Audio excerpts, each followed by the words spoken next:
Buenas tardes, otra vez con ustedes el ingeniero Domingo Panta y dándoles la bienvenida al módulo 2 de nuestro curso Análisis y Diseño de Naves Industriales con Puente Grúa. Ahora vamos a entrar a un capítulo muy interesante, tiene que ver con la norma Eurocódigo, ¿no? Que yo hallé en mis investigaciones, ¿no? Y me pareció, eh, digamos, la norma más completa, ¿no? No solo en el sentido de que te da las cargas del puente grúa sobre la estructura, sobre las vigas carrileras, sino que las define y las explica, ¿no? Explica el porqué de su aparición, ¿no? Eh, Esa norma lamentablemente está en inglés, ¿no? Yo he hecho algunas traducciones y bueno, pasaremos a verla, ¿no? Además, no solamente hay un capítulo dedicado exclusivamente a puentes grúa, sino hay dos en realidad, ¿no? Dos que tienen que ver mucho con puentes grúa, ¿no? Entonces, eh, vamos a explicar este tema. Como anécdota, o sea, yo le contaba a un amigo que está en España trabajando, que también estudió conmigo en la universidad, ahora está en España trabajando, y bueno, me pareció raro de que él no conociera el Eurocódigo, ¿no? O sea, ellos usaban el ACE el ACE o la técnica report número 13 de la ICE para hacer sus cálculos de carga sobre el puente grúa, sobre la vía carrilera, ¿no? Y bueno, yo le dije, yo he encontrado el Eurocódigo y mi Eurocódigo me parece la norma más completa, ¿no? Y hace pocos días él me escribe por un correo indicándome que sus clientes, uno de sus socios, ya había también revisado el Eurocódigo y le parecía que de todas las normas que había revisado, era la más completa, ¿no? Coincidía con mi opinión, ¿no? Una opinión que yo le había dicho hace mucho tiempo.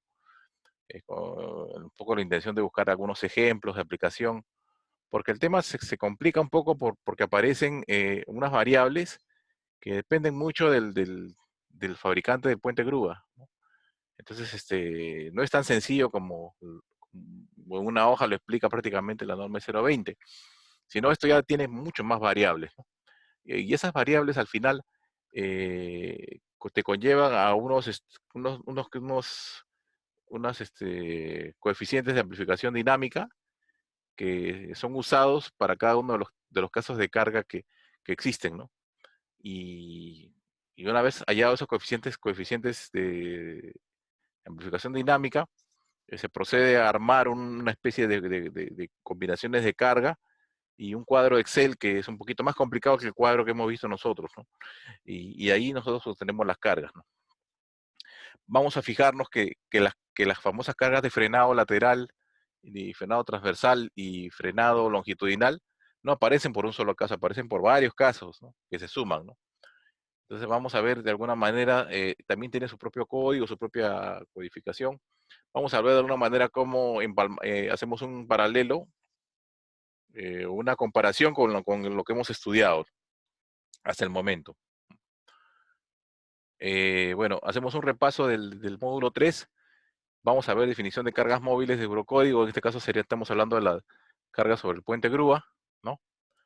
Y un ejemplo práctico para hallar esas cargas, ¿no? Vamos a ver si el ejemplo práctico lo hacemos con los mismos datos de cómo se llama que hemos estado usando hasta ahora, para trabajar los mismos datos, ¿no? Para un poco para que sea posible la comparación entre de papas con papas, ¿no? No comparemos papas con camotes si no tenemos idea de más o menos sacar conclusiones, ¿no? Eso es un poco la idea, ¿no?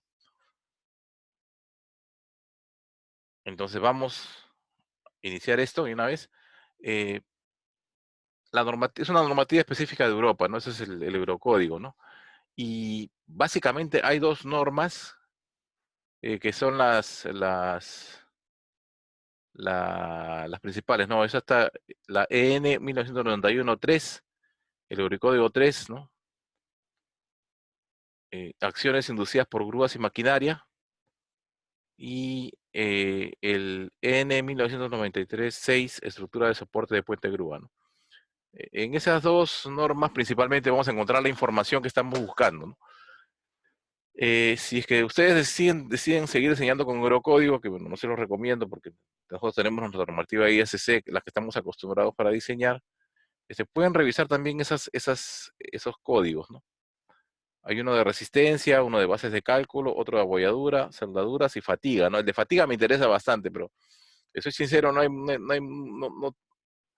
está todavía eso como en pañales, ¿no? O sea, realmente eso debería estar ya más avanzado, pero igual vamos a dar una mirada somera a esto, ¿no? De la fatiga, ¿no? Espero que me dé el tiempo para poder profundizar más en ese tema, pero cálculos de fatiga, como ejemplo, no he visto poquísimo, ¿no? O sea, he visto muy poco, o sea, y básicamente es algo nuevo, ¿no? Inclusive ISC te manda a unos papers, ¿no? De investigaciones que hacen, entonces eso es otro nivel ya, ¿no? Para el estudio que no quiero confundirlos, ¿no? A eso no quiero también tampoco marearlos, pero deben tener en cuenta que sí existen estos esfuerzos por fatiga, ¿no? Eh, entonces ahí tenemos las dos normas, ¿no? Empezamos por la primera de acciones inducidas por grúas y maquinarias, ¿no? Entonces, esa maquinaria. Eh, Acá otra cosa, así como la gran mayoría de códigos y bueno, normas ¿cómo se apoyan en el ISC, o digamos en el ISE Technical Report 13 y en el CMAA 70 o en el AC 716? También, o sea, hay normas que se apoyan en el Eurocódigo, que en cierta forma se han copiado o adaptado, y en base al Eurocódigo, ¿no? Que esas son estas dos normas, ¿no? Que yo encontré. La AS 1418-1-2002, que es el estándar de Australia, es muy parecido, ¿no? Trabaja con las mismas definiciones, pero cambia un poco ¿cómo se llama? Las letras de las variables, ¿no? Entonces, pero al final es la misma idea, ¿no? Y el que sí es idéntico al Eurocódigo es el SANS 10.160-6 del 2019, ¿no? El código sudafricano. Inclusive tiene el mismo texto, ¿no? El mismo título, ¿no? Eh, Efectivamente, o sea, eso es una copia del Eurocódigo, ¿no? Entonces ya saben ustedes, repasando el australiano y ¿cómo se llama? El de Sudáfrica, son, digamos, influenciados por el Eurocódigo, ¿no? Y eso es lo bueno de Eurocódigo, que Eurocódigo te presenta estos gráficos, ¿no? Para que quede claro la definición de lo que estamos hablando, ¿no?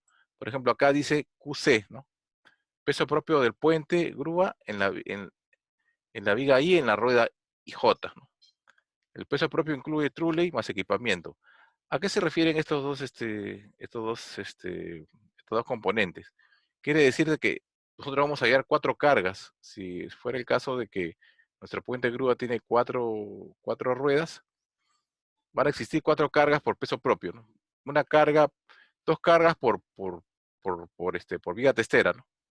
Dos cargas, ¿no? Y una carga por rueda, ¿no? Entonces al final tenemos que nosotros hallar las cargas en la testera y en la rueda, ¿no? Son cuatro cargas que tenemos que hallar por el tema de peso propio, ¿no?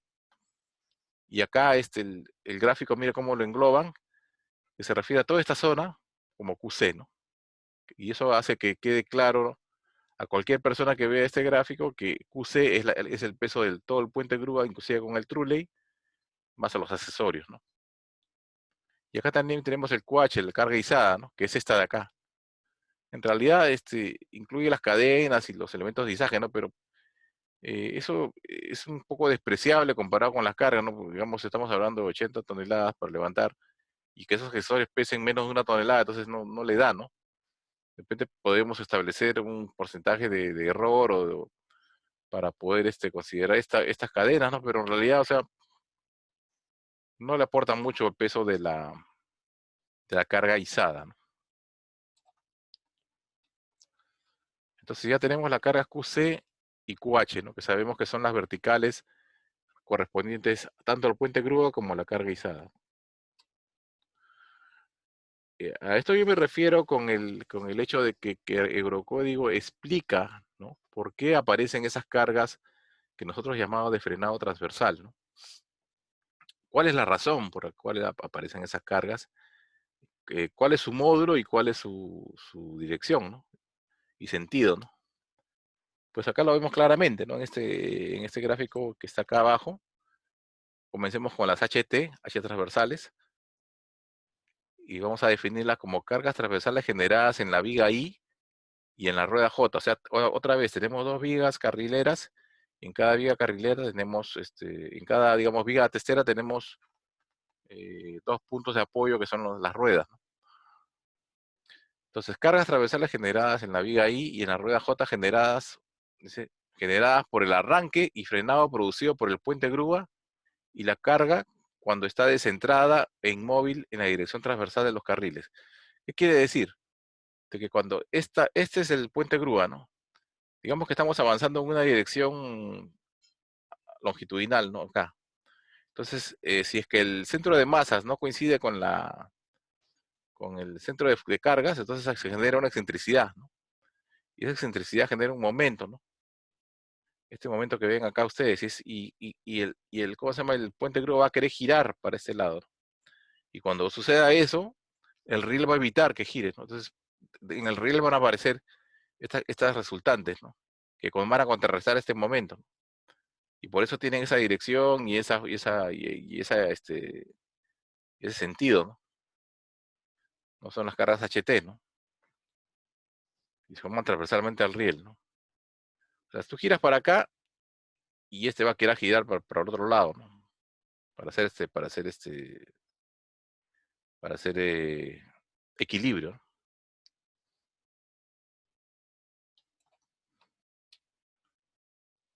Entonces ahí es por eso que aparecen las cargas transversales, ¿no? Pero no transversal. Y aparecen las cargas longitudinales también en este sentido, acá. Y este es por el frenado. Estas cargas longitudinales se producen por el frenado del puente grúa, ¿no? Si tú tienes un puente grúa que va en sentido longitudinal y frena, ese frenado va a generar estas cargas longitudinales, ¿no? Y miren el sentido y la dirección de las cargas, ¿no? Van en un solo sentido y dirección. Y estas cargas se denominan, siempre tengo problemas con esto, mil disculpas. Y estas cargas se denominan HL, ¿no? Después van a aparecer otras cargas transversales a la viga carrilera, o sea, sería de frenado transversal, pero por el efecto del frenado del... Imagínense ustedes que el puente grúa no se mueve, ¿no? Pero el que se mueve es el truley, ¿no? Imagínense ustedes eso, o sea que esto de acá queda estático, esta viga puente, pero el truley se va a mover digamos, a lo ancho de la nave, ¿no? De acá para allá, ¿no? Entonces, ese movimiento y el frenado de ese truley, ¿no? El arranque y el frenado del truley van a generar cargas transversales a la viga carrilera, que son denominadas HT3, ¿no? Entonces ya tenemos dos cargas transversales, ¿no? Una por el momento, por el giro del puente grúa y la otra por el frenado del truley, ¿no? Eso ténganlo en cuenta, nótenlo. Pero no se preocupen que nosotros cuando hagamos el ejercicio, vamos a hallar y vamos a explicar estas cargas, ¿no? Vamos a cuantificar esto, ¿no? Ahorita es un concepto más que si no lo tienen claro, me vuelven a preguntar y yo lo vuelvo a desarrollar. Después hay temas de que a lo largo de la vía carrilera pueden haber desviaciones con el tiempo y con el uso, ¿no? Entonces, para corregir esas desviaciones, uno le aplican unas cargas o topes que vienen acá a ser el tema de este S que vienen ahí, ustedes ahí. Disculpen, bueno, tengo problemas con esto. Ahí está. Este S de acá es un tope que le colocan y eso va a generar una fuerza, ¿no? Una fuerza también transversal, ¿no? Para ese tope, o sea, cuando coloques el tope y trates de alinear esto, se va a generar una fuerza transversal acá, ¿no? Que acá le indica, ¿no? Cargas transversales de la viga ahí en la rueda J generadas por el puente grúa que se mueve a velocidad constante y se ajusta a una posible desviación del puente grúa con guía. O sea, ya tenemos ahí, ya están apareciendo tres cargas transversales, ¿no? La de la excentricidad, ¿cómo se llama? La del momento. ¿Se acuerdan ustedes que el momento que se genera por esa excentricidad? Después el tema del frenado, del trolley, y ahora el tema del alineamiento, ¿no? El alineamiento de los rieles, ¿no? Y hay una carga más que nos hemos olvidado, que recién la estamos nombrando, que yo le he visto en un texto que esta carga ¿cómo se llama? La cuantifican, ¿no? Que es la famosa carga de tope, ¿no? O sea, cuando el puente de grúa avanza a lo largo de la nave, o sea, no se puede ir de frente, ¿no? Porque si no se chocaría con la estructura, ¿no? Por eso que se colocan unos topes para que hasta ahí, hasta ese punto nomás llegue la grúa, ¿no? El puente de grúa. Y en esos topes se generan este tipo de cargas, ¿no? HB. Y acá, antes de terminar este video, vamos a repasar esta clasificación que hace Eurocódigo de las grúas, ¿no? Esto es muy importante para hallar esos coeficientes de aplicación por cargas dinámicas que vamos a hallar. Ya eso continuará en el siguiente video. Necesitamos saber la clasificación, ¿no?, de las grúas, ¿no? Entonces esto ya está traducido, ¿no? Son 4 tipos de grúas. HC1, grúas de poco uso de operación manual, grúas desmontables, uso en casa de máquinas, donde básicamente se utilizan para lanzamiento y servicio de maquinaria pesada. Movimientos lentos, donde las cargas dinámicas se aproximan a las cargas estáticas medias. La carga de uso casi siempre es la carga de diseño. El hoist puede estar entre 1 y 6 meses sin utilizarse.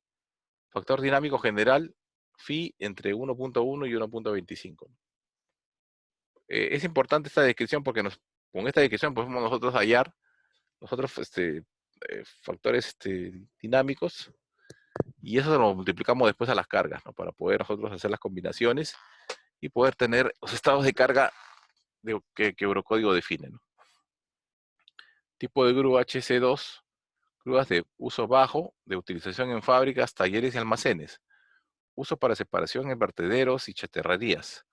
Uso en astilleros, y gradas de carga. El agarre de la carga se hace con manejo de gancho. Las cargas de diseño muy pocas veces se alcanzan a lo largo de la vida útil. El tiempo de uso de la grúa se encuentra entre 12.5 y 25% de la jornada laboral. Factor dinámico general 1.25 entre 1.4. Nos quedarían dos, HC3, grúas de uso medio, manejo de cargas pesadas. Las cargas de diseño se alcanzan de manera frecuente. Por ejemplo, talleres de estructuras de acero, talleres de fabricación de maquinarias, fábrica de molido y fundiciones, que eso es lo que más vamos a ver, ¿no? Nosotros más vamos a ver el tema de fundiciones y talleres, ¿no? Grúas para cargas de barco también. El agarre de la carga se realiza con pinzas o imanes. El tiempo de uso de la grúa se encuentra frecuentemente en el 50% de la jornada laboral, ¿no? Factor dinámico mayor que 1.4. Y finalmente, HC4, grúas especiales de uso alto y con cargas de gran volumen y peso. Talleres de estructura de acero, talleres de fabricación de maquinarias, fábricas de molino y fundiciones. También podemos entrar en esta categoría. Grúas de carga de barcos. El agarre se hace con cucharas o pinzas o imantación. Existe un operador de la grúa. Los ciclos de trabajo que se aproximan a un uso continuo de la grúa ocurren de manera frecuente. Se debe especificar con todo el detalle las operaciones que van a realizar, incluyendo pesos de todos los elementos. El factor dinámico lo proporciona el cliente, ¿no? Entonces, esta es la clasificación que tenemos que tener en cuenta para nuestro ejemplo que estamos desarrollando. Vamos a desarrollar. El próximo video lo vamos a hablar del tema de estos factores de amplificación, cómo los tenemos que hallar. Una vez hallados estos factores explicados eh, en cada caso cómo se halla, vamos a proceder a explicar las cargas que se producen, o sea, hacer un repaso de las cargas que se producen, tratar de calcularlas, estimar algunos valores, y también explicar algunos conceptos que han quedado en el tintero, ¿no? Que también los tiene Eurocódigo, que sería bueno que los tengan a la mano, ¿no? Entonces, hasta aquí llegamos con este video. En el siguiente vamos a entrar de frente a esos coeficientes de amplificación dinámica, o factor dinámico general, ¿no? Buenas tardes.